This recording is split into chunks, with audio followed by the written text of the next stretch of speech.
So good morning mga langga, mag-withdraw tayo gamit ang ating USDT link. Ayan na, sa hindi alam at hindi nga naman buo yung video na una kong ginawa. So ito na yung ating pangalawang video. So buo na ito mga lalabs na. Ang una kong gawin is punta ako sa Messenger. And then punta ako sa GC ko ng aking mga members sa kay Pupo. And then nandito yung aking link ng USDT. So press ko lang siya and then copy.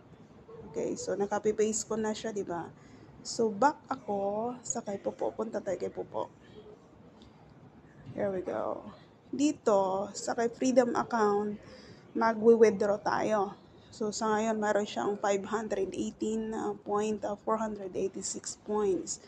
So type ko lang sa withdraw. Wait lang natin. And then withdraw. And then dito, may ibang link na nakaka-copy paste. So kapag USDT, ito ang piliin natin. Yung USDT TRC20. I-view ko lang siya kasi dati ito ang gamit ko. GCash. Oh no. Wait, balik tayo sa withdraw. Dito tayo. Punta tayo sa USDT TRC20. And then i-view ko lang to. Bakit ba nagbabak ako? View ko yan. Enter ko lang yung aking password. And then may link na nakalagay dito. So paano alisin? Press ko lang yung X. Ayan, alisin nyo si X sa buhay nyo, charis. And then i-enter ko yung USDT link ko kanina na kinuha sa Messenger. Press ko lang na matagalan and paste.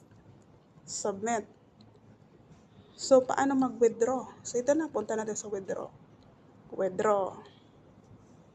Dahil ito is agent account. So, paano ako mag-withdraw? Withdraw ko yung butal, yung 0.85 na isasali ko. So, press ko lang yung 0. And then, submit. Okay. Yan ang pag-withdraw ng agent account. Pero pag normal account tayo, type nyo lang yung gusto nyong i-withdraw. Hindi nyo makukuha yung points. So, ayan. Tapos na, di ba? Ang gagawin natin is mag-antay na lang tayo. So, punta tayo kay Pupo. Punta tayo sa kanyang notification. Ito, number 7, notification. Nakalagay dito is, you have initiated the withdrawal request and system is reviewed. So, ito yung ating reviewal, 51.7. Antayin natin na maging successful ito. Mag-ano ulit si Pupo, mag-notify, ano?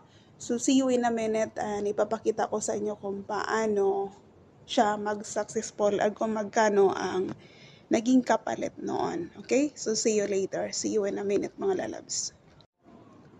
So, ayan, ilang minuto lang balikan na natin yung ating withdraw kung successful na. So, balik tayo kay Pupo. And then, itong notification, nandito na siya. Pansin nyo, nandito na. Okay, your withdrawal has been issued. Please check. So, ayan. Nandito na siya, di ba? Ang gagawin nyo is click the details. Ayan, yung click the details natin. Screenshot. At ipasa nyo kung kaninong USDT link nyo, kung kaninong link yon ang ginamit nyo. Like example, sa akin kay Founder, ipasa nyo sa akin yung ganito, aning kasabay ng GCash number nyo. And then ako na ang magpa-process. Don't worry guys, napaka the best na ito, na withdraw ang gamitin kapag kay Pupo. No, kasi kapag GCash natin, doble-doble yung ating kaltas. So the best ang USDT sa na-experience ko. Okay,